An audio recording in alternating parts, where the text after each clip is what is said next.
क्योंकि सास भी कभी बहू थी में एक बड़ा धमाकेदार ट्विस्ट आ गया है, जहां अब मिहिर ने फैसला कर लिया है कि वह तुलसी को डिवोर्स देगा क्योंकि उसने नो के साथ सारी हदें पार कर दी हैं।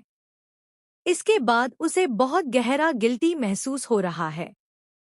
यहाँ देखने को मिलेगा कि मिहिर जब किरण से पूछता है कि क्या वह किसी अच्छे वकील को जानता है। इस पर किरण पूछता है, अच्छे वकील की जरूरत क्यों पड़ गई भाई? तभी मिहिर कहता है कि उसने तुलसी के साथ बहुत गलत किया है। यह सुनकर किरण बेहद शॉक्ड रह जाता है और पूछता है कि आखिर उसने क्या किया है, लेकिन मिहिर उसे कुछ भी नहीं बताता। उधर दूसरी तरफ तुलसी पूरी तरह टूट चुकी है जब से उसने डिवोर्स वाली बात सुनी है। इसके बाद वह नोएना से बात करने और माफी मांगने जाती है। वह कहती है कि जो कुछ भी हुआ वह ठीक नहीं हुआ, लेकिन यहाँ नो को लगेगा कि तुलसी उस रात के बारे में बात कर रही है जो उसने मिहिर के साथ गुजारी थी। इसी गलतफहमी में नो तुलसी को सच बता देगी कि जो कुछ भी हुआ उसमें मिहिर की कोई गलती नहीं थी, सब उसकी ही गलती थी। इसके बाद सीरियल और भी धमाकेदार होने वाला है।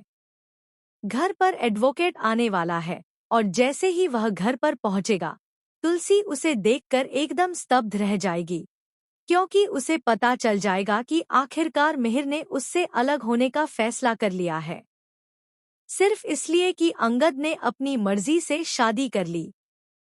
अब सोचने वाली बात यह है कि एक तरफ मिहिर है जो इस उम्र में भी अपनी मनमानी कर रहा है, और दूसरी तरफ अंगद है जो अपनी जवानी में भी अपनी मर्जी से शादी नहीं कर सकता। आखिर यह कैसा ड्रामा है?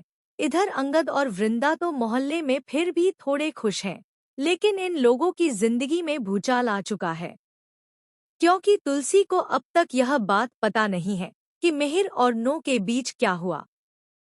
लेकिन आने वाले एपिसोड में उसे सब पता चलने वाला है, जिसके बाद उसे बड़ा झटका लगेगा, क्योंकि वह पहले भी एक बार मिहिर को माफ कर चुकी है। क्या यह सब बार बार हो पाएगा? क्या तुलसी फिर से मिहिर को माफ करके उसके साथ जिंदगी बिताएगी, या फिर अब मिहिर डिवोर्स देकर नोना के साथ शादी करेगा? आपको क्या लगता है? हमें कमेंट बॉक्स में जरूर बताएं। क्या तुलसी को ही यह घर छोड़कर चले जाना चाहिए? अपनी राय देना न भूलें। ऐसी खबरों से जुड़े रहने के लिए हमारे चैनल को जरूर सब्सक्राइब करें।